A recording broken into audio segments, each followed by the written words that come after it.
Kajian Kitab.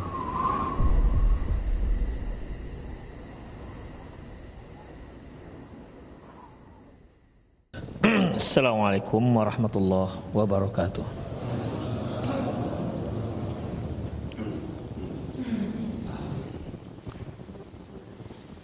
Innal hamdalillah nahmaduhu wa nasta'inuhu wa nastaghfiruh wa na'udzu billahi min shururi anfusina wa sayyiati a'malina may yahdihillahu fahuwal muhtadi wa may yudlil falan tajida lahu waliyan mursyida. Asyhadu an la ilaha illallah wahdahu la syarika lah wa asyhadu anna Muhammadan 'abduhu wa rasuluhu alladzi la nabiyya ba'dah. Allah Subhanahu wa ta'ala, ya ayyuhalladzina amanu taqullaha haqqa tuqatih wa la tamutunna illa wa antum muslimun. Ya ayyuhalladzina amanu taqullaha wa qulu qawlan sadida yuslih lakum a'malakum wa yaghfir lakum dhunubakum wa may yuti'illaha wa rasulahu faqad faza fawzan 'azima. Ya ayyuhan nasu taqu rabbakumul ladzi khalaqakum min nafsin wahidah wa khalaqa minha zawjaha wa batha minhuma rijalan katsiran wa nisaa'a wattaqullaha alladzi tasaaluna bihi wal arham innallaha kana 'alaikum raqiba. Amma ba'du, inastaqal hadithi kitabullah wa khairal hadi hadi Muhammad sallallahu alaihi wasallam wa syarrul umur muhdatsatuha wa kullu muhdatsatin bid'ah wa kullu bid'atin dhalalah wa kullu dhalalatin finnar. Ikhwah wa akhwat azallahu wa iyyakum, kita masuk pada bab berikutnya, yaitu bab yang ke-28, majaa fit tanjim, yang menyinggung tentang ilmu perbintangan. Kalau bintang kita sudah faham, yaitu benda-benda yang kita lihat di langit. Dan pada zaman Nabi Ibrahim, Allah sebutkan bahkan bintang-bintang ini sempat disembah oleh kaum yang hidup pada zaman Nabi Ibrahim, di mana Allah Subhanahu wa taala mengatakan, falamma janna alaihi lailu ra'a kaukabah qala hadza rabbi falamma afala qala la uhibbul afilin. Ketika malam datang, maka terbitlah bintang. Kata Nabi Ibrahim, hadza rabbi, ini Tuhanku. Falamma afala qala la uhibbul afilin. Namun ketika si bintangnya ini tenggelam, kata Nabi Ibrahim, enggak suka aku dengan Tuhan yang bisa terbenam. Ini hanya sebagai hujah ataupun pernyataan untuk mengajak agar orang-orang yang menyembah bintang itu mau berpikir bintang yang mereka sembah itu tidak layak untuk disembah karena dia bisa tenggelam. Demikian, karena makhluk yang lebih besar daripada bintang, lebih terang daripada bintang itu ada, seperti bulan dan matahari. Kemudian ikhwah, ada juga orang-orang yang meyakini hal-hal yang terkait dengan bintang, susunan-susunan bintang yang ada di langit. Dan ada juga yang meyakini bahwasanya pergerakan bintang yang di langit itu justru berpengaruh dengan kejadian-kejadian yang ada di muka bumi. Kejadian-kejadian yang ada di muka bumi. Mungkin para ikhwah pernah ingat sebuah hadis ketika terjadi gerhana matahari. Rasulullah pernah bersabda, sesungguhnya terjadinya gerhana matahari itu bukan dikarenakan lahirnya seorang pembesar ataupun bukan dikarenakan meninggalnya seorang pembesar. yaitu merupakan fenomena alam yang ditunjukkan oleh Allah Subhanahu wa taala kepada manusia. Allah menunjukkan kekuasaannya. Dan itu semua kejadian-kejadian yang di langit, yang dimana tidak ada hubungan dengan kejadian-kejadian yang ada di muka bumi. Oleh karena itu ikhwah, ada yang disebut dengan an-nujum ataupun ilmu bintang. Tapi ahli nujum yang biasa kita kenal itu lebih kepada sihir, yang meyakini bahwasanya gerakan-gerakan bintang, peredaran bintang ataupun tersusunnya beberapa bintang itu sangat terkait dengan kejadian-kejadian yang ada di muka bumi atau terkait dengan nasib seseorang, takdir seseorang ditentukan oleh bintang-bintang itu. Demikian ikhwah. Namun ada juga kan memang ilmu perbintangan, ilmu astronomi ya. Ilmu astronomi di mana yang dipelajari itu adalah memang benda-benda langit, pergerakan-pergerakannya.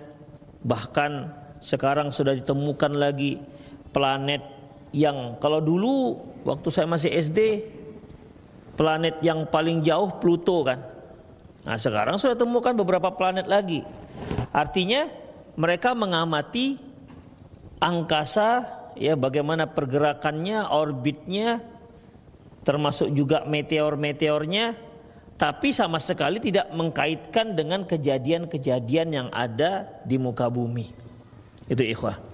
Makanya mempelajari ilmu perbintangan itu terbagi dua. Pertama yaitu ilmu ta'thir. Ilmu ta'thir ini yaitu ilmu yang mempelajari gerakan-gerakan benda yang di langit yang diyakini memiliki pengaruh di muka bumi, yang diyakini ada kaitannya dengan kejadian-kejadian yang terjadi di muka bumi. Ini ikhwah rahimanallahu wa iyyakum. Ilmu ini tidak dibenarkan oleh Islam, bahkan termasuk ilmu sihir. Termasuk ilmu sihir. Mungkin para ikhwah pernah ingat tentang bagaimana ketika Raja Heraklius melihat bintang, karena dia juga termasuk ahli nujum, di mana dengan gerakan bintang yang dia amati bahwasanya dari situ dia bisa mengartikan bahwa sudah lahir nabi yang terakhir. Sudah lahir nabi yang terakhir. Kemudian dia juga sharinglah dengan para ahli-ahli nujum yang lain, ya, seleting dengan dia. Ternyata mereka setelah mengamati bintang, mengamati benda-benda langit, mereka memiliki pendapat yang sama persis seperti Heraklius. Itu ikhwah, ya. Dan ternyata kan memang betul. Memang betul sudah lahir nabi yang terakhir. Walaupun dia memang betul, tapi ilmu seperti ini tidak dibenarkan dalam Islam, ya. Karena Rasulullah sallallahu alaihi wasallam pernah mengatakan, "Maniktabasa ilman minan nujum." Barang siapa yang mempelajari ilmu nujum, nujum itu dari an-najm yaitu bintang, nujum yaitu jamak. Barang siapa yang mempelajari ilmu nujum, iktabasa syu'batan minas sihir, zada mazada. Barang siapa yang mempelajari sebahagian ilmu nujum, berarti dia telah mempelajari sebahagian ilmu sihir. Semakin kuat ilmu nujumnya, berarti semakin kuat juga ilmu sihirnya. Ilmu nujum yang dimaksud ini adalah pengetahuan terkait yang mengkaitkan pergerakan-pergerakan benda langit itu dengan kejadian-kejadian yang ada di muka bumi. Demikian ikhwah, ini tidak dibenarkan. Demikian ikhwah. Jadi seperti Heraklius itu kan biasa penduduk kota Mekah ini kan memang profesinya berdagang. Allah Subhanahu wa taala sebutkan dalam Al-Qur'an, li'ila fi Quraisy ila fihim rihlatash syita'i was-saif. Jadi salah satu nikmat yang Allah berikan kepada penduduk orang-orang Quraisy ini, mereka itu pedagang. Rihlatash syita'i was-saif, yang mereka berdagang pada waktu syita, yaitu musim dingin, wasaif dan musim panas. Hanya mereka tahu, ya mereka bisa mengerti bahwasanya kalau musim dingin mereka akan berdagang ke daerah Yaman, karena dinginnya Yaman, musim dingin Yaman tidak terlalu dingin. Kalau mereka berdagang di musim panas, mereka perginya ke Syam. Ya, ke Syam, tempat Heraklius berkuasa, Romawi pada waktu itu. Karena musim panas di sana tidak terlalu panas, beda dengan di daerah Najd, di daerah Mekah. Panasnya sangat panas, sangat ekstrim. Demikian ikhwah. Bahkan dibandingkan Madinah, lebih dingin Madinah dibandingkan Mekah. Taib ikhwah rahimanallahu wa iyyakum. Jadi orang-orang Quraisy ini ketika mereka berdagang ke daerah Romawi, daerah kekuasaan Heraklius, sempat dipanggil oleh Heraklius. Yang dipanggil pada waktu itu adalah Abu Sufyan. Waktu itu belum masuk Islam. Dia pun bertanya kepada Abu Sufyan ini tentang kabar bahwasanya di sana sudah ada orang yang mengaku sebagai nabi, dan ditanya beberapa hal, ya, beberapa hal termasuk juga apa yang mereka dakwahkan, seperti mereka mendakwahkan untuk keadilan, mendakwahkan menjauhkan zina, mendakwahkan jauhkan perbuatan zalim dan seterusnya. Itu ikhwah. Disebutkan kepada Heraklius. Kemudian ditanya lagi, apakah orang yang mendakwakan sebagai rasul ini ada nenek moyangnya itu raja? Kata Abu Sufyan, enggak. Kalau seandainya iya ada nenek moyangnya yang menjadi raja tapi sudah lengser, maka kita akan katakan dia itu sedang menuntut kembali haknya. Ditanyakan lagi, apakah dia itu pengikutnya orang-orang kaya? Dikatakan tidak, karena pengikutnya semua orang-orang miskin, orang-orang du'afa. Kata Heraklius, memang begitu. Pengikut para rasul sebelumnya awal-awalnya memang iya rata-rata orang-orang du'afa. Sudah mulai berkembang barulah orang-orang yang kaya, pejabat ikut dalam ta'awun ataupun bekerjasama dalam dakwah tersebut. Demikian ikhwah. Artinya dia mengatakan kepada Abu Sufyan juga bahwasanya aku sudah sangka, aku sudah duga ini orang ini sudah muncul. Dari mana dugaannya? Dengan melihat nujum, dengan melihat pergerakan bintang. Demikian ikhwah. Dan seperti yang pernah kita bahas tentang tentang ramalan kita sudah bahas, man atakahinan arafan fasad lam tuqbal salatuhu arba'ina yauman. Barang siapa yang mendatangi dukun atau tukang ramal, maka tak diterima salatnya selama 40 hari. Wa man atakahinan arafan fasaddaqahu faqad kafara bima unzila ala Muhammad. Barang siapa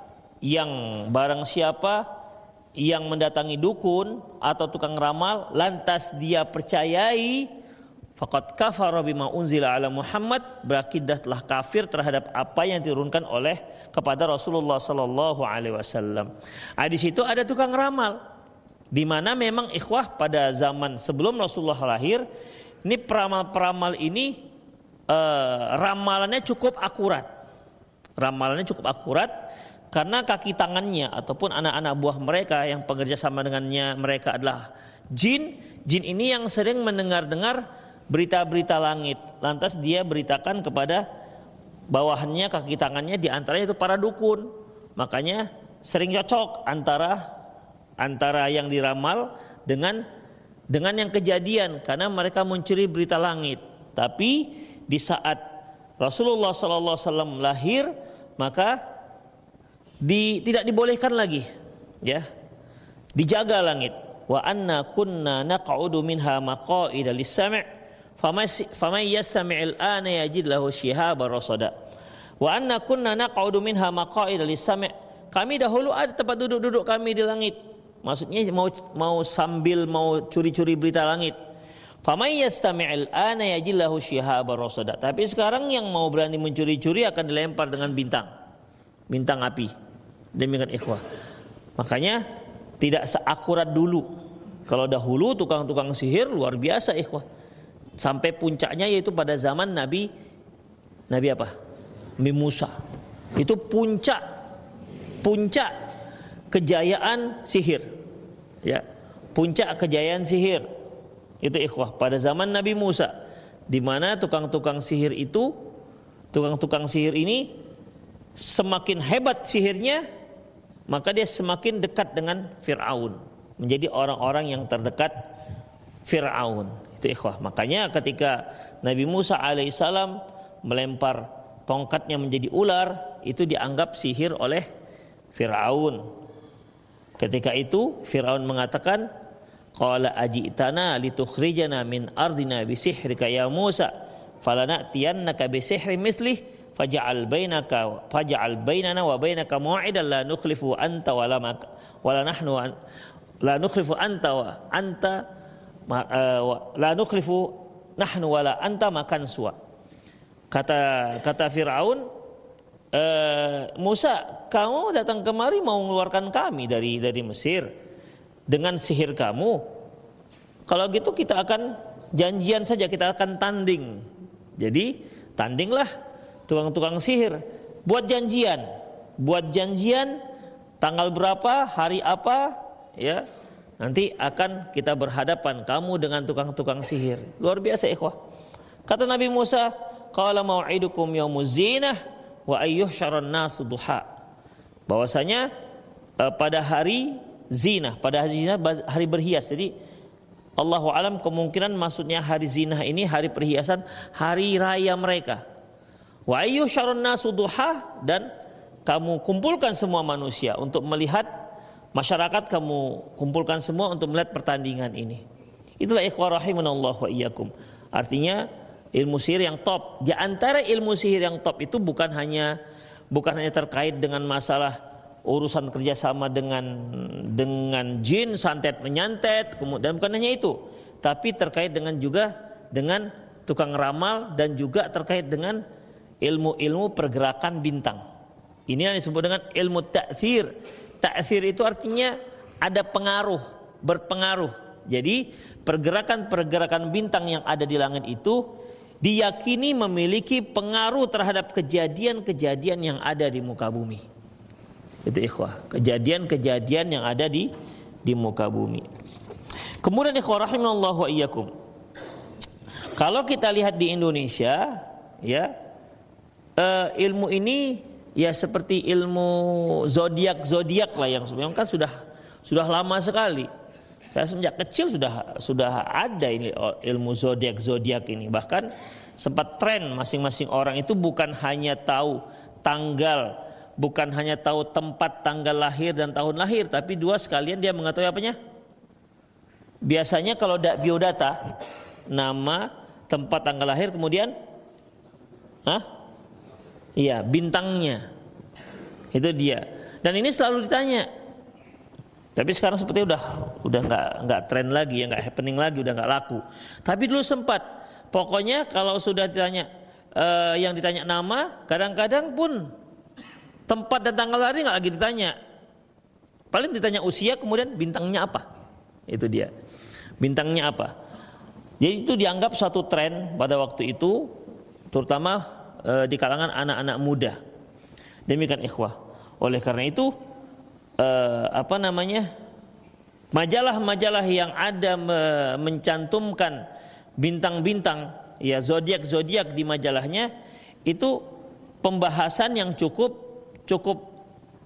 tinggi ratingnya, kira-kira kalau dia bahasa perfilmannya, TV-nya itu tinggi ratingnya, sering dikunjungi orang terkait dengan zodiak ini ikhwah. Dan ini termasuk ilmu perbintangan yang diharamkan, ya, bahkan bisa jatuh kepada kekufuran. Demikian ikhwah rahimanallah wa iyyakum. Ya, makanya harus berhati-hati, dan alhamdulillah sekarang sudah nggak gitu nggak gitu jadi perhatian anak-anak muda sekarang masalah bintang-bintang seperti ini. Kemudian ikhwah rahimanallah wa iyyakum, selanjutnya ilmu ta'thir ini ikhwah juga ada dua. Satu, meyakini bahwasanya bintang-bintang inilah yang menentukan kejadian-kejadian yang ada di muka bumi. Oh jelas ini syirik besar kan? Ya, syirik besar. Ini munculnya ya karena yang kita sebutkan tadi itu, orang-orang yang meyakini bahwasanya Tuhan itu ada bintang-bintang. Demikian. Jadi karena mereka melihat pergerakan bintang, mereka pelajari bintang-bintang, mereka menganggap bintang-bintang itulah yang menentukan kejadian-kejadian, bukan Allah Subhanahu wa taala. Bintang-bintang inilah yang menentukan kejadian-kejadian apa yang terjadi di muka bumi. Maka dalam masalah ini jelas kufur, ikhwah. Ini kufur, ini bisa murtad kalau seperti ini. Ada yang meyakini seperti ini. Kemudian ikhwah, ada lagi jenisnya yaitu masih ilmu ta'thir, ya, pengaruh bintang-bintang terhadap kejadian di bumi, yaitu bintang-bintang ini hanya seperti apa namanya? Kode-kode gitulah, kode-kode. Bahwasanya kalau seperti ini begini. Gugus bintang itu apa namanya? Narasi apa? Rasi, ya, rasi bintang-bintang. Yang akhirnya setelah disambung-sambung nanti dia jadi kepiting. Disambung-sambung nanti jadi kalajengking, ya kan? Setelah disambung-sambung nanti jadi apa lagi? Hah? Ikan. Mana ada ikan? Ada ikan? Enggak ada ikan. Kalau kalajengking kan Scorpio, kalau kepiting Cancer ya, Cancer. Ada ikan apa? Pisces. Oh iya. Oh, ya udahlah, saya lupa lah. Wah, ada ikannya. Demikian. Jadi intinya itu, ikhwah. Jadi meyakini bahwasanya bintang-bintang itu Allah jadikan sebab akan kejadian di muka bumi. Jadi mereka seperti meramal. Jadi apa yang akan terjadi di bumi, mereka lihat bintang. Oh, ini begini bergeraknya, begini. Tapi mereka bukan meyakini bahwasanya bintang itu yang memang berpengaruh terhadap kejadian. Tapi Allah jadikan bintang itu, rasi bintang, gerakan bintang itu sebagai kode bahwasanya ini akan terjadi. Inilah ramalan itu. Ya, inilah ramalan itu. Ini juga nggak dibolehkan, ikhwah rahimanallahu wa iyyakum. Ini juga bisa jatuh kepada kesyirikan.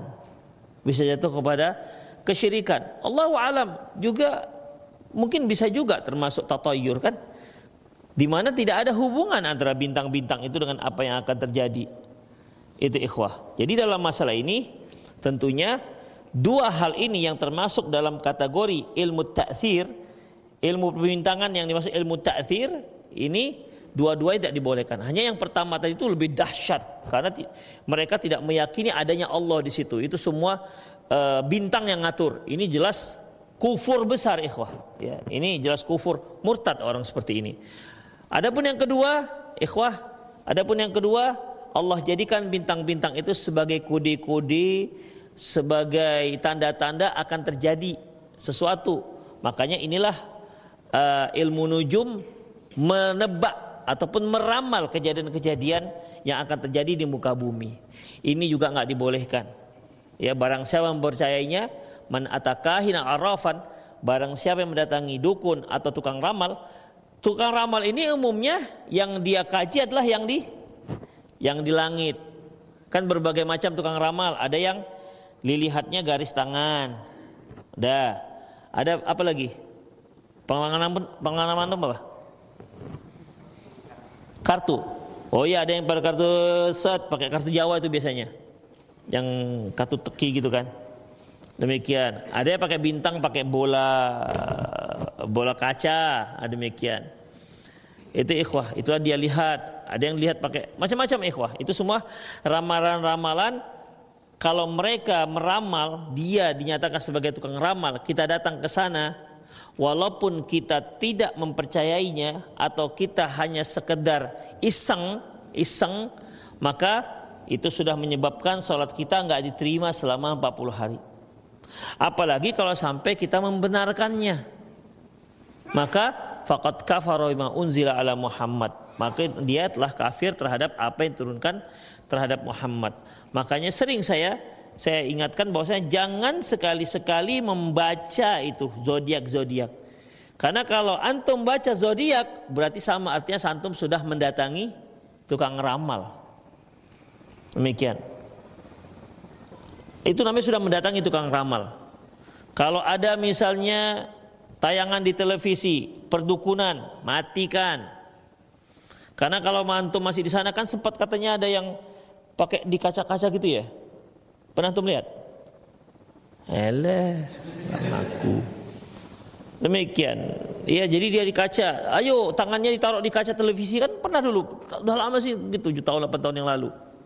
Termasuk tinggi juga ratingnya itu.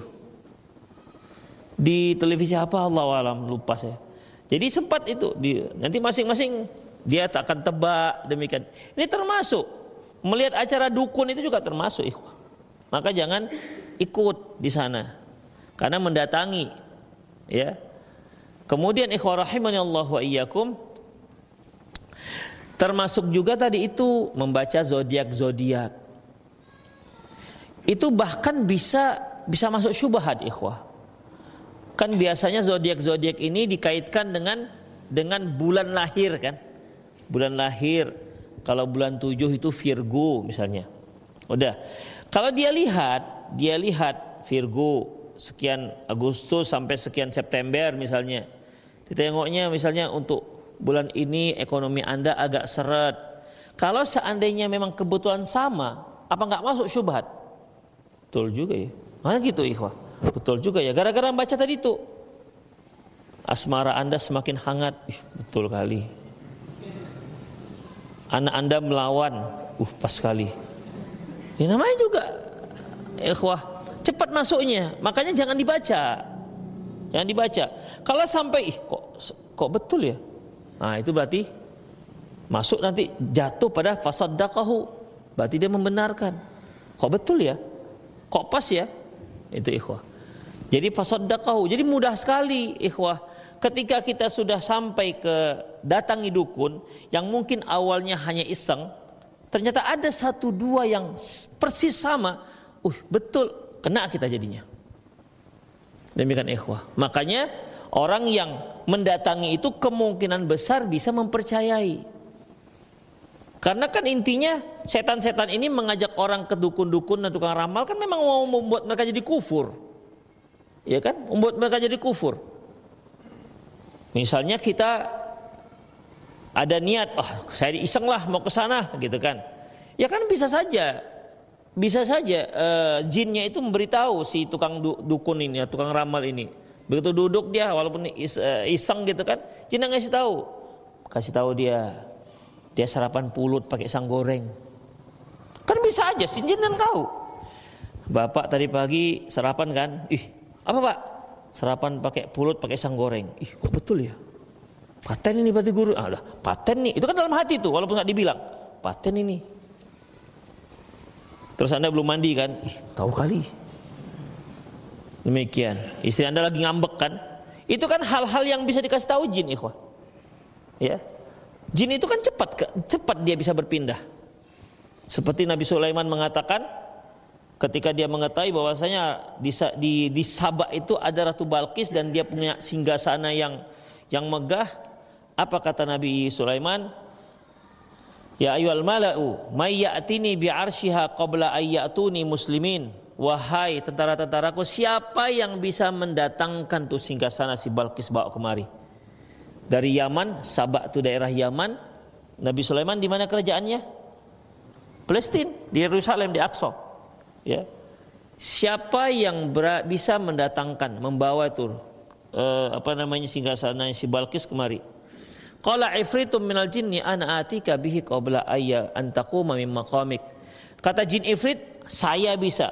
Saya sudah mendatangkan singgasana itu sebelum Anda bangkit dari berdiri. Ada juga menyebutkan sebelum Anda selesai dari majelis Anda ini. Sebelum Anda bubar dari majelis ini, singgasana sudah sampai. Bayangkan berapa ikhwah? Begitu cepatnya kan? Dari Yaman ke Palestina. Itulah kecepatan jin. Jadi kalau dia tahu ke antum kemudian langsung sampai ke tukang ramalnya dia ngasih tahu semua, ya suatu hal yang biasa-biasa aja. Kemudian dia katakan, sering kena ganggu kan? Iya, di belakang rumahmu tuh ada pohon durian kan? Pohon durian kan? Ah, di situ ada penghuninya. Bisa aja dia katakan seperti itu. Ih, kok betul ya pohon durian? Sudah 5 tahun nggak buah kan? Bisa. Namanya kan jin, namanya juga jin, bisa aja. Yang begitu-begitu kan ikhwah membuat kita semakin yakin. Ih, iya juga, kok betul semua. Padahal dia nggak pernah ke rumah saya. Begitu ikhwah. Ya setan itu akan berupaya membuat manusia seperti itu supaya dia yakin. Ketika yakin, betul ini paten ini dukunnya, kena dia. Fasaddaqahu. Jadi gitu jadinya. Berarti dia telah membenarkan. Demikian. Jadi setelah dia tahu kasih muqaddimah yang menakjubkan begitu kan, berikutnya tinggal mudah untuk menyeretnya. Mempercayai perdukunan ataupun ramalan-ramalan ini. Itulah ikhwah rahimanallahu wa iyakum. Makanya mendatangi saja itu sudah diancam keras oleh Rasulullah SAW. Lam tuqbal salatuhu arba'ina yauman. Tak diterima salatnya selama 40 hari. Itu ikhwah, selama 40 hari. Itu datang saja iseng, gak ada ngapa-ngapain. Karena apa ikhwah? Datang itulah awal daripada membenarkan. Awal daripada membenarkan. Itu ikhwah rahimanallahu wa iyyakum. Itulah dia. Jadi ilmu nujum ta'thir ini yang ada pengaruhnya. Yang pertama, mereka meyakini bahwasanya benda-benda langit itulah yang mengatur semua yang ada di muka bumi. Wah, ini jelas kufur ya ikhwah. Karena dalam surat Al-A'raf ayat 54 Allah mengatakan wasyamsa wal qamara wan nujum musakhkharatim bi amrih. Matahari, bulan dan bintang-bintang itu tunduk kepada aturan Allah Subhanahu wa taala. Kemudian ikhwah rahimanallahu wa iyyakum, yang kedua ilmu perbintangan ini ilmu tasyir. Tasyir itu mempelajari pergerakan-pergerakannya saja. Ya. Orang-orang astronomi ini Masya Allah mereka meneliti ini semua, memperhatikan gerakan bintang nih bagaimana. Karena memang kan mereka punya program, punya target. Mungkin antum pernah dengar target nanti mungkin adanya perpindahan manusia ke planet yang lain kalau memang dimungkinkan untuk hidup ketika bumi sudah mulai terlalu penuh, demikian sudah terlalu padat, maka akan diungsikan ke planet. Ini kan wacana ikhwah. Wacana ini kan nggak ada masalah sih wacana ini. Ya karena hal-hal yang memang bisa dibuktikan secara realita. Kalau seandainya ada pemecah solusi di mana manusia bisa bernafas di sana, bisa ada makanan seterusnya, ya mungkin bisa-bisa aja pindah. Itu minimal wisatanya orang kaya lah kan. Udah bosan dia mau ke New Zealand, mau ke Amerika, mau ke Bali, mau ke mana. Udah bosan dia. Saya mau tamasya ke bulan gitu kan. Padahal lebih indah mana? Bulan apa bumi? Bumi. Iya, karena antum nggak bisa bayar ke bulan. Kalau antum bisa bayar ke bulan, kalau dianggap berapa ke bulan berapa memang tiketnya? 10 miliar katanya satu orang. Ya kalau antum punya duit lebih daripada sekian triliun, 1000 triliun, 10 miliar berapalah. Mahal itu kan karena kita nggak punya duit, ya kan? Tapi kalau kita punya duit, nggak ada yang mahal. 5.000 perak pun berapa nih Pak? 5.000 mahal kali karena nggak punya duit. Demikian. Tapi kalau punya duit 5.000, 10.000 tak kasih. Nah, kan gitu ikhwah. Jadi sebenarnya mahal dan tidak mahal itu karena kita nggak punya duit aja. Jadi dalam masalah ini ikhwah rahimanallahu wa iyyakum nggak ada masalah memperhatikan mempelajari ilmu pergerakan, orbit. Nah, demikian ikhwah, ya. Itu tidak ada masalah, orbit-orbitnya dan seterusnya. Jadi kebiasaan pergerakan bintang-bintang, pergerakan matahari, orbitnya bulan, dan ini ada manfaatnya, terutama bulan dan matahari. Bulan dan matahari itu apa ikhwah? Lita'alamu adadas sinina wal hisab. Agar kalian bisa mengetahui jumlah tahun wal hisab, kalian bisa menghisab, bisa menghitung. Ya, bisa menghitung. Allah Subhanahu wa taala mengatakan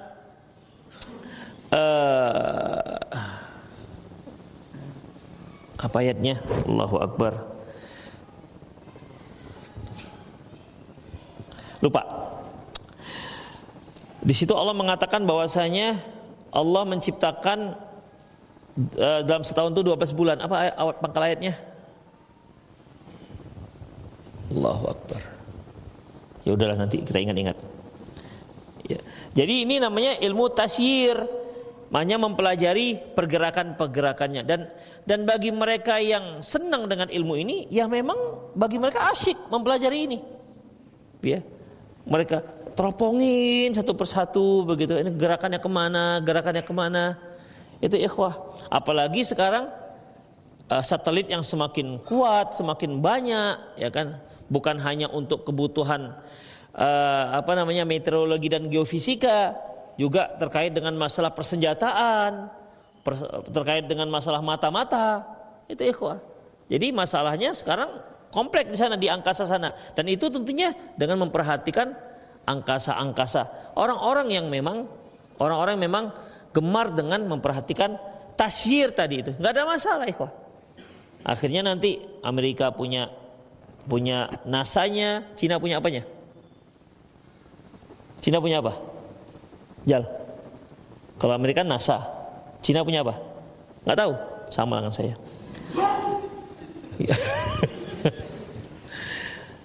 Jadi demikian ikhwah. Ya, jadi dalam masalah ini mempelajari hal-hal seperti tak mengapa.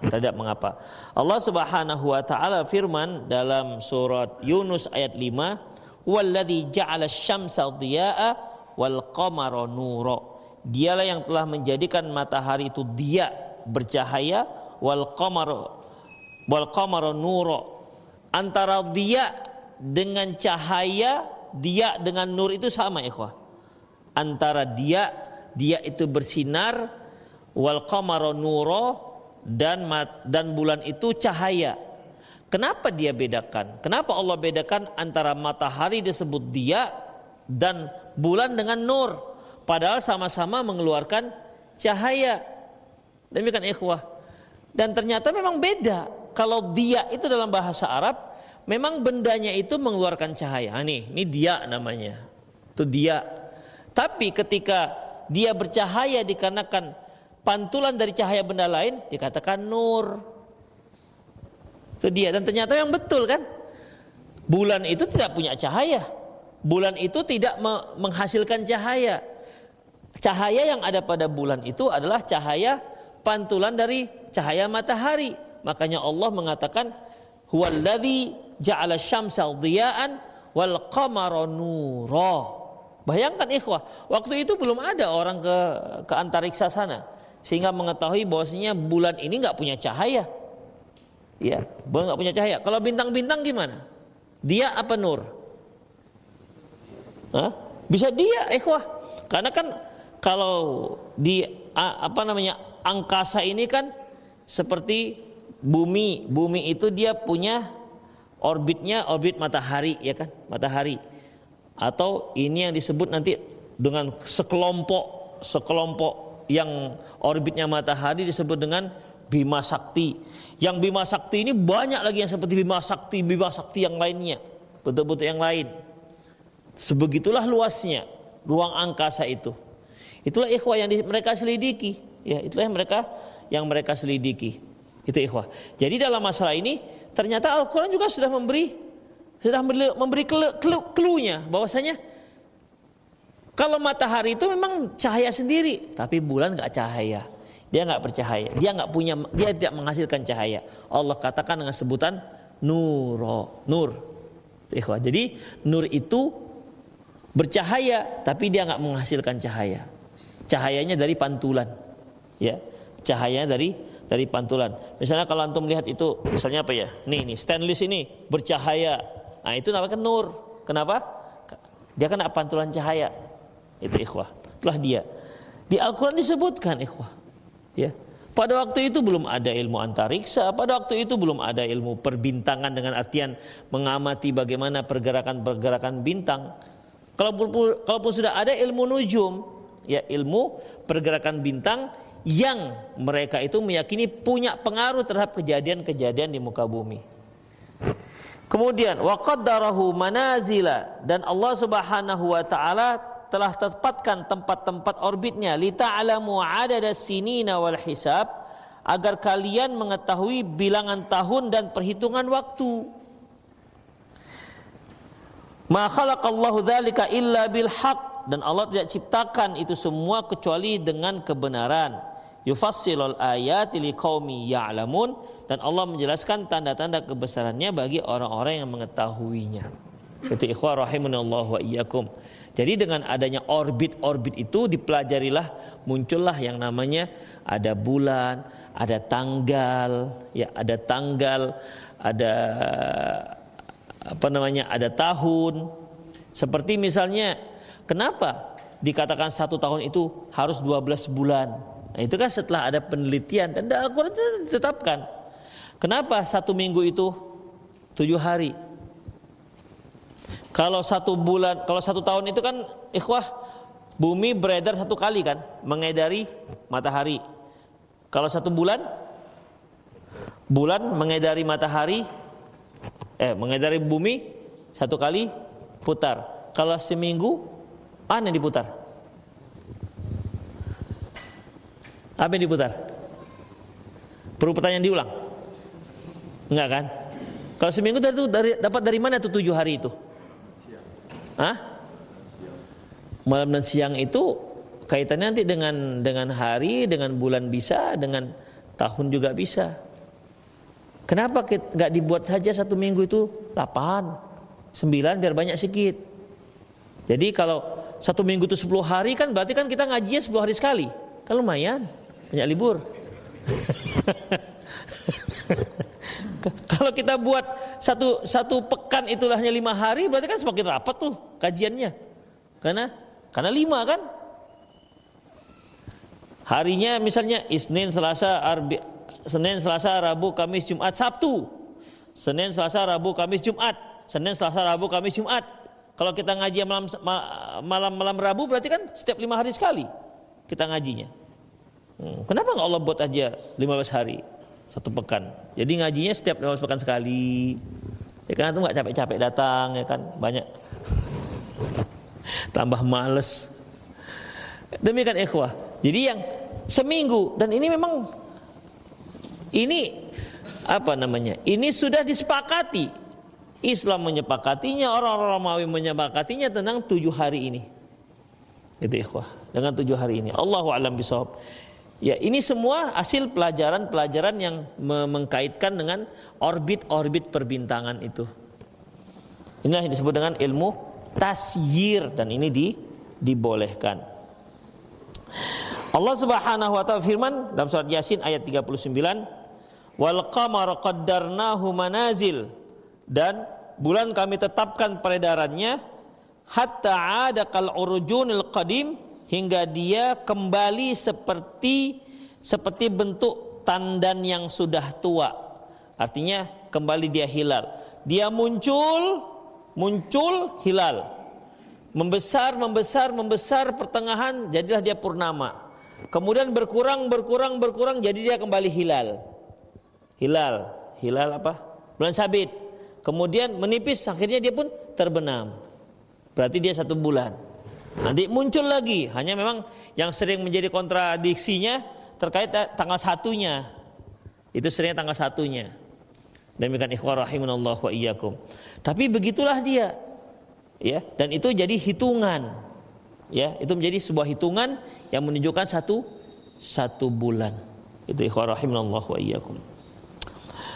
Baik, kemudian ikhwah, Allah Subhanahu wa taala firman juga dalam surat Nahl ayat 16, wa alamatin wa bin najmi hum yahtadun, dan dengan petunjuk-petunjuk jalan, rambu-rambu jalan, serta dengan bintang-bintang mereka dapat petunjuk. Ya, kalau kita kan nenek moyang kita kan disebut dengan pelaut. Ya, pelaut, bukan Popeye, bukan. Ya, pelaut ulung. Karena mereka mengarungi samudra luas. Dulu tidak ada kompas. Dari mana mereka tahu? Dari bintang. Demikian ikhwah. Dan demikian juga perjalanan mereka di daratan, mereka melalui bintang. Pernah satu hari ikhwah, ketika para sahabat pulang atau pergi dari satu peperangan, di mana ketika mendekati subuh ternyata mendung. Kalau sudah mendung kan berarti tertutuplah bumi, tertutuplah langit. Gak tahulah mereka menghadap kemana kiblatnya. Hingga akhirnya masing-masing mereka sholat sesuai dengan keyakinannya masing-masing mana arahnya. Sehingga para sahabat ada yang sengaja membuat garis kemana dia mengarah. Ketika hari sudah terang, berarti kan terbitlah matahari. Terbit matahari kan berarti sudah tahu di mana arahnya. Akhirnya mereka pergi ke tempat mereka sholat kemarin. Ternyata mereka faidan shalla min ghairi kiblah. Ternyata mereka sholat gak menghadap kiblat. Jadi taunya mereka kiblat itu dengan cara melihat bintang. Demikian ikhwah. Kami dulu sempat mempelajari arah bintang. Tapi memang nggak semudah kalau pakai kompas memang. Ya, nggak semua pakai kompas. Kalau kompas itu kan apalagi di aplikasi nggak perlu lagi pakai apa? Pakai magnet. Kalau itu kan pakai magnet. Ambil jarum, ditusukkan ke busa, kan begitu dulu kan. Sekarang kan nggak perlu, buka saja HP-nya. Walaupun dia nggak bisa online, tapi tetap bisa. Demikian ikhwah. Jadi mereka yang mungkin tidak memiliki fasilitas sekarang ini, mereka bisa menentukan dengan cara melihat langit. Oh, ini selatan. Kalau Jawa nanti ngalor, ngidur, ngetan, apalagi ngulon. Iya. Dan mereka selalu sebutkan itu. Di mana rumahnya? Ngetan. Kita nggak ngetan tuh mana lah ngetan itu. Kalau kita kan terus belok kiri gitu kan. Kalau mereka enggak, ngetan, ngulon, ngalor, ngidul gitu ya. Ngidul, memang ngidul ya. Iya, ngidul. Demikian ikhwah. Kalau nggak tahu kalau di sini masih pakai ya? Nggak dipakai lagi. Di Jogja masih dipakai. Kalau kita jawab rumah si mana? Oh, ngidul katanya. Kita harus mikir lagi kemana lagi ngidul ini. Mikir. Kenapa nggak tunjukkan lurus Pak, belok kanan, keselesaikan ceritanya. Dia ngidul. Dia nggak pakai tunjuk-tunjuk ngidul. Dia nanti sebelah ngetannya itu deh. Repot kita jadinya. Karena nggak terbiasa. Bagi mereka arah itu sudah biasa. Arah itu sudah menjadi sesuatu yang lumrah bagi mereka. Demikian ikhwah. Oke, kita kalau di sini tahulah kita mana timur mana barat, mana selatan ikhwah. Kan langsung kan. Pak, mana selatan Pak? Nggak tahu apa nih. Karena nggak orang sini. Mana selatan? Langsung tahu orang sini. Lahir di sini dia. Demikian, karena biasa. Ya kita kalau berada di satu tempat di Medan lah kita, tiba-tiba satu tempat. Mana timur? Ya kita nggak tahu kan. Tapi di Jawa ikhwah biasa, mereka biasa. Kenapa? Selalu bicara masalah selatan, utara, timur, barat. Itulah ikhwah rahimanallah wa iyyakum, ya. Dan itu kalau malam orang-orang yang biasa tidak menggunakan alat seperti kompas, mereka bisa melihat langit. Ikhwah kemana arahnya. Taib ikhwah azza wa iyyakum. Dalam sebuah hadis dari Imam yang diriwayatkan oleh Imam Bukhari, di mana Qatadah rahimahullah berkata, ya, Qatadah rahimahullah berkata bahwasanya khalaqallahu hadhihi nujum li thalathin.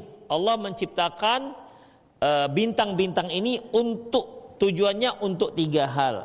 Yang pertama, zinatan lis-sama, sebagai penghias langit. Ya, sebagai penghias langit. Ya, jadi kalau kita lihat langit banyak bintang yang gemerlap ya. Bintang gemerlap. Berkelip, bintang berkelip. Bintang yang berkelip. Bintang apa namanya? Berkedip. Allahu Akbar. Berkedip itu. Kok berkedip? Bintang yang berkelap-kelip gitu. Ya, bintang yang berkelip itu kan suatu keindahan. Makanya ada orang-orang yang untuk menghibur hatinya kalau dia banyak jerawat, ini bagaikan kalau wajah tanpa jerawat bagaikan langit tak berbintang, kata dia. Ya, kata dia karena dia banyak jerawatnya. Tapi kan ikhwah, itulah salah satu fungsi daripada bintang untuk menghiasi, ya, menghiasi. Kemudian yang kedua, warujuman li syayatin.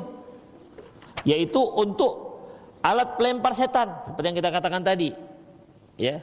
Tadi kan wa anna kunna naq'udu minha maq'ida lis-sam', faman yastami'il ana yajid lahu shihaban rasada. Dahulu kami duduk-duduk di langit, ada tempat duduk kami. Sekarang bagi siapa yang berani-berani mendengar akan dilempar dengan bintang api. Itu ikhwah. Jadi nggak bisa lagi. Oleh karena itu bintang itu bisa digunakan di salah satu fungsinya untuk melempar setan. Ikhwah, kalau di Indonesia memang kita amati begitu nggak sering nampak. Tapi kalau di daerah Timur Tengah, ikhwah, ya, daerah Timur Tengah kita di tempat yang jangan yang gelap, jangan yang terang ya. Kalau di Mekah itu kan memang terang keliling. Ya misalnya kalau kita di Pakistan gitu kan, Afghanistan misalnya, atau ya tempat-tempat yang gelap lah ya. Kita duduk di di atas gitu kan, di atas rumah, atau kita melihat ke langit, nanti ada saja itu seperti ada yang dilemparkan, seperti bintang yang dilempar, syihab. Nampak. Ikhwah. Dan memang cerah kalau di sana. Beda dengan langit yang di sini. Itu ikhwah. Itulah gunanya nujum untuk melempar setan-setan yang berani mencuri-curi dengar berita dari langit. Di daerah India, Pakistan, Afghanistan, Tajikistan itu masih masih, karena kan lampu-lampu mereka kan juga tidak begitu terang. Beda dengan kalau sudah Mekah, Madinah, itu luar biasa ikhwah. Selanjutnya ikhwah, itu yang kedua. Yang ketiga ikhwah, yaitu alamatin yuhtada biha. Dan yang ketiga yaitu sebagai tanda-tanda bisa dijadikan sebagai petunjuk. Itu dia arah ke misalnya arah ke timur, barat dan seterusnya. Kemudian apa lagi? Wa man ta'awwala fiha ghairu dzalika akhta'a. Barang siapa yang menjadikan bintang lebih daripada itu, lebih daripada 3, artinya jadikan ilmu nujum, faqad akhta'a, berarti dia telah melakukan sebuah kesalahan. Wa adha'a nasibahu, berarti dia telah menyia-nyiakan usahanya. Wa takallafa ma la ilma lahu bihi, berarti dia telah membebani dirinya dengan apa yang di luar batas daripada kemampuannya, pengetahuannya. Itu ikhwah rahimanallah wa iyyakum. Setelah nanti kita lanjutkan. Ada yang mau bertanya silakan. Ya.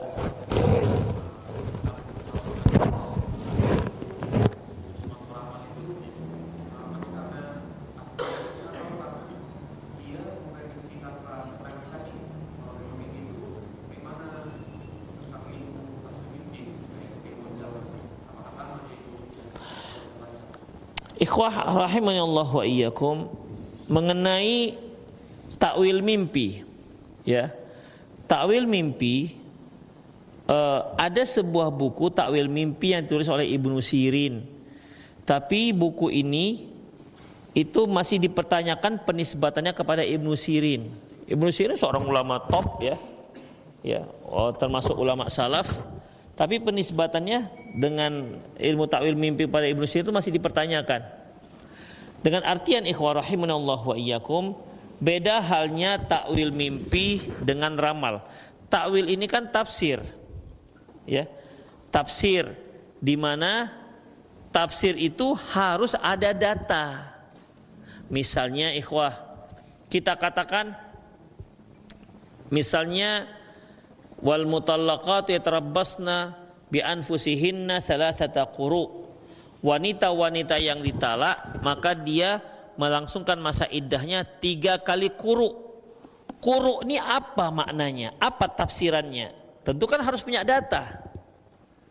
Sebagian mengatakan quru itu adalah haid, sebagian lagi mengatakan quru itu maknanya adalah suci. Jadi ada yang menyebutkan 3 kali suci, ada yang menyebutkan 3 kali haid. Tapi quru itu datanya seperti itu maknanya. Barulah itu dikatakan tafsir. Jadi tafsir itu ada datanya. Makanya ketika Quran ditafsirkan, Quran bisa ditafsirkan dengan ayat dengan ayat. Ayat dengan hadis juga bisa ditafsirkan dengan ayat dengan perkataan para sahabat. Bisa. Itu dikarenakan ada data. Tapi kalau ilmu mimpi ini, takwil mimpi, boleh nggak? Boleh, asalkan ada datanya. Asalkan ada datanya. Misalnya kalau dia katakan, tadi malam saya mimpi dapat durian. Saya mimpi dapat durian. Ini mimpi baik atau mimpi buruk? Mimpi dapat durian. Tergantung juga orang yang suka durian apa enggak. Tapi anggaplah secara umum kan orang-orang Medan itu suka durian. Pasti dia akan katakan ini mimpi baik. Tapi Rasulullah SAW hanya mengajarkan kepada kita apa sikap kita terhadap mimpi baik ini. Itu dia. Pertama, kalau kita mimpinya mimpi baik itu apa ya? Menyenangkan kita. Walaupun yang menyenangkan kita kadang-kadang mimpi itu nggak menyenangkan orang lain. Seperti antum mimpi poligami, itu menyenangkan antum, tapi nggak menyenangkan siapa? Nah, makanya jangan ceritakan ke dia mimpi itu. Ya, rahasiakan saja. Jadi rahimallahu wa iyyakum, yang menyenangkan itu, yang dikatakan mimpi yang baik itu yang menyenangkan kita, yang menyenangkan. Kalau mimpi tersebut yang membuat kita takut atau sedih, itu mimpi buruk. Rasulullah SAW mengajarkan kita apa yang harus kita lakukan terhadap ketika kita melihat mimpi baik dan ketika kita melihat mimpi buruk. Itu yang dituntun. Pertama misalnya, kalau kita melihat mimpinya mimpi baik, pertama, jangan ceritakan kepada orang yang tak suka dengan kita. Ceritakanlah kepada orang yang menyayangi kita. Karena kalau kita ceritakan mimpi baik itu terhadap orang yang gak suka dengan kita, nanti dia semakin tak suka. Seperti Nabi Yusuf alaihissalam, mimpi apa dia? Mimpi melihat 11 bintang, bulan dan matahari sujud. Dia ceritakan kepada ayahnya. Ya abati inni ra'aitu ahada asyara kaukaba wasyamsa wal qamara ra'aituhum lisajidin. Wahai ayahanda, aku melihat 11 bintang, matahari dan bulan itu sujud kepadaku. Apa kata Nabi Yakub? Qala ya bunayya la taqasus ru'yaka ala ikhwatika. Wahai ananda, anak kecilku, jangan kamu ceritakan kepada saudara-saudaramu. Karena Nabi Yakub tahu bahwasanya saudara-saudara Nabi Yusuf itu mulai tidak suka dengan Nabi Yusuf. Jadi kalau diceritakan ini nanti mereka betapa enggak suka. Itu dia. Ceritakanlah kepada orang yang dia menyayangi dia, seperti Nabi Yakub. Itu dia ikhwah. Kemudian tidak ditakwil kecuali kepada orang yang mengerti takwil mimpi. Nah, ini kan susah mencari orang yang takwil mimpi, yang betul-betul paham tentang takwil mimpi. Itu ikhwah. Beda halnya ketika kita bermimpi mimpi yang buruk. Nah, ini lebih banyak aturannya. Ketika kita mimpi buruk, maka kita mengucapkan a'udzubillahi minasyaitonir rajim 3 kali dan meludah ke kiri. Meludahnya biasa aja, nggak usah pakai dahak. Ya. Nah, gitu aja 3 kali. Kemudian setelah itu ikhwah, merubah posisi. Kalau kita mau melanjutkan tidur, rubah posisi. Kalau mimpi buruknya kita terlentang, kita bisa posisinya menghadap ke kiri atau ke kanan, miring kiri atau miring kanan. Udah, kemudian wudu, baca doa bangun tidur, kemudian wudu, kemudian sholat dan berdoa. Ya, berdoa mohon kepada Allah agar dijauhkan dari mimpi buruk ini. Maka mimpi tersebut tidak akan memudaratkanmu. Dan satu lagi, gak boleh dia ceritakan. Apa contoh mimpi buruk, ikhwah? Apa contoh mimpi buruk? Apa Lin? Mimpi buruk contohnya apa? Dikejar-kejar ular, buruk itu ya. Apa aja? Kalau kejar-kejar ular artinya dikejar-kejar janda. Gak ada gitu. Gak ada. Demikian ikhwah. Ini mimpi buruk. Ini berarti mimpi buruk. Jadi gimana? Jangan ceritakan. Rahasiakan. Rahasiakan, jangan ceritakan. Itu ikhwah. Karena kalau diceritakan dan ditakwil, kata Rasulullah, mimpi itu bagaikan benda yang sedang dicengkram burung. Kalau dia ditakwil berarti sudah lepaslah dan tidak akan terjadi. Tuh ya. Demikian. Jadi itu yang itu yang menjadi utama target Rasulullah terhadap mimpi baik atau mimpi buruk. Adapun dia tidak targetkan mengenai takwilnya, ya, tidak mentargetkan mengenai takwilnya. Itu bedanya antara ramal dan takwil mimpi. Ramal ini kan memang tidak ada dasarnya. Apa data dia mengatakan bahwasanya kamu akan sukses? Apa datanya? Kalau hanya melihat garis-garis tangan, ini katanya ini dulu waktu saya SD apa? Ini M, ini M. Ini kata M, ini ada garis ini M. Oh miskin ini. Demikian ikhwah. Jadi dalam masalah ini ya bisa-bisa saja yang namanya garis-garis ini ikhwah. Ya, maka tidak dibenarkan. Itulah bedanya antara ramal. Kalau ramal itu nggak ada dasarnya. Kalau dia mimpi masih ada dasarnya. Apa itu? Mimpinya sebagai tak bisa ditakwil.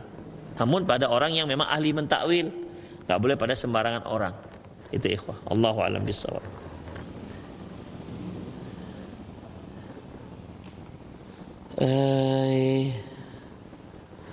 Apakah seorang yang berwasiat kepada teman-temannya, misalnya kalau nanti meninggal minta dimandikan oleh si fulan, selama wasiat tersebut belum dicabut diumumkan, apakah tetap berlaku selama wasiat tersebut?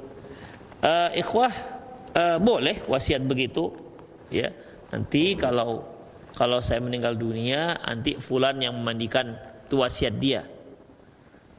Tinggal apakah orang yang diwasiatkan wajib untuk melaksanakan wasiat ini? Gimana? Dia nggak pernah cerita kepada orang diwasiatkan. Misalnya ada yang wasiat, kalau saya meninggal saya minta dimandikan oleh si fulan. Si fulan itu nggak tahu menahu tentang masalah ini. Dia juga nggak pernah pesan, nanti kalau saya meninggal ente yang mandikan ya. Kan bisa aja, enak kali, capek, kalau saya jauh gitu kira-kira. Kan bisa terima atau tidak. Sekarang masalahnya kalau ternyata dia meninggal dunia dan dia sudah berwasiat seperti itu, kira-kira apa hukumnya bagi orang yang menerima wasiat untuk melaksanakannya? Atau kalau saya meninggal, tolong Parlin lunasi hutang-hutang saya. Apa hukumnya dia melunasi hutang-hutang saya? Kamu harus lunasi, aku alat nanti datangi nanti malam-malam gitu. Demikian, nggak wajib. Kenapa?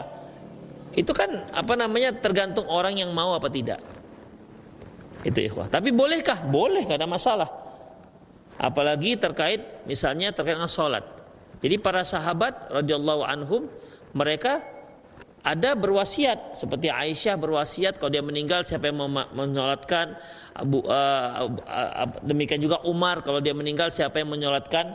Itu boleh wasiat seperti itu, sehingga orang yang paling berhak untuk menyolatkan si mayit adalah orang yang mendapat wasiat, ya, orang yang mendapat wasiat. Tapi ikhwah, sebaiknya ketika antum berwasiat, wasiat itu lihat kondisi. Misalnya antum berada di tempat yang memang sunnah itu sangat masih langka, sementara penyelenggaraan jenazah di sana masih banyak bid'ah-bid'ahnya misalnya, ya, dan yang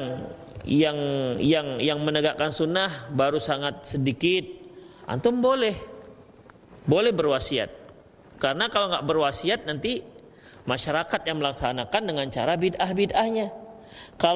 Apalagi kita di Indonesia, kalau saya wasiat nggak ada berani yang nentang. Wah, nanti kualat kita ini. Katanya kawan-kawan ngajinya aja yang menyelenggarakan, itu boleh. Demikian ikhwah.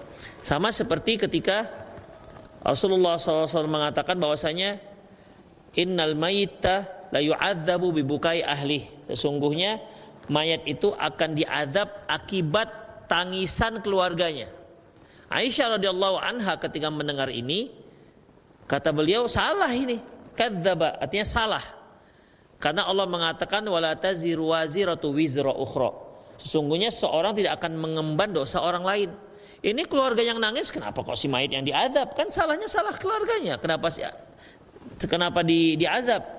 Para ulama mengkompromikan dua ayat dan hadis ini ikhwah, karena hadisnya sahih. Apa kata mereka? Kenapa si mayit diazab? Satu, dia tidak pernah mengajarkan kepada keluarganya bahwasanya nggak boleh meratapi mayit. Dia tahu bahwa saya nggak boleh meratapi mayit, tapi dia sebagai kepala rumah tangga tak mengajarkan kepada anak dan istrinya. Akhirnya ketika dia meninggal dunia, anak istrinya meratapi dia, berdosa dia.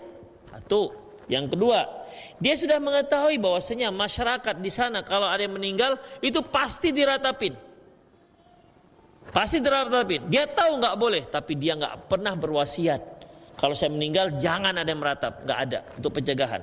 Maka otomatis juga dia pun kena. Kenapa? Sebenarnya dia sedang melalaikan tanggung jawab dia. Itu ikhwah. Jadi dengan demikian, kenapa ketika keluarganya menangis dia juga kena azab? Karena kelalaian dia dalam mendidik keluarganya ketika masih hidup.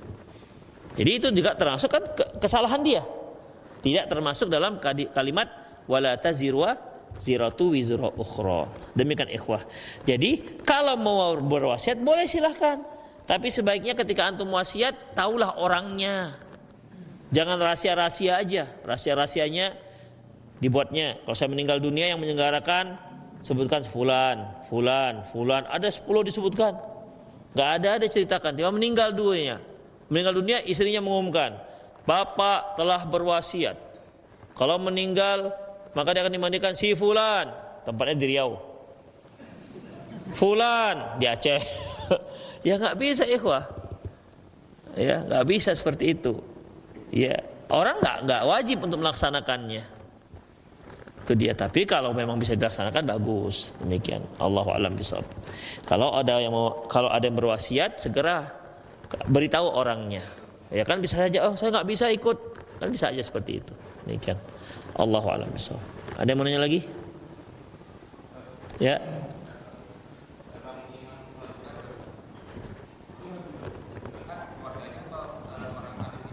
Yang pertama yang berhak yaitu yang mendapatkan wasiat. Misalnya antum wasiat, kalau saya meninggal maka yang menyolatkan saya adalah Salman misalnya. Maka Salman orang yang paling berhak menyolatkan daripada siapapun. Saya ada beberapa riwayat, hanya saya lupa. Abu Hurairah berwasiat, Aisyah kalau dia meninggal wasiatnya dia menyolatkan siapa. Umar juga sebut ada beberapa sahabat yang dia berwasiat. Demikian ikhwah. Dah, itu yang pertama. Kalau nggak ada yang wasiat, ya gimana? Kalau nggak ada yang wasiat, maka yang paling berhak setelah itu adalah penguasa setempat. Kalau kebetulan ada yang meninggal di Masjid Abu Bakar, Pak Jokowi ada di sini, maka dialah orang yang paling berhak untuk jadi imam. Kalau dia nggak ada, pejabat-pejabat yang hadir. Kalau ternyata di sini hanya datang Pak Sugeng. Ternyata Pak Sugeng nggak bisa, jadi siapa? Si Nanang lah sebagai keplor. Nah, demikian ikhwah, katanya pejabat. Itu dia. Ada antara saya lupa nama dua orang sahabat ini. Yang satu sebagai pejabat, ketika meninggal sahabat yang lain dia suruh kamu pejabat. Dia sebagai gubernur, maka dia lebih berhak.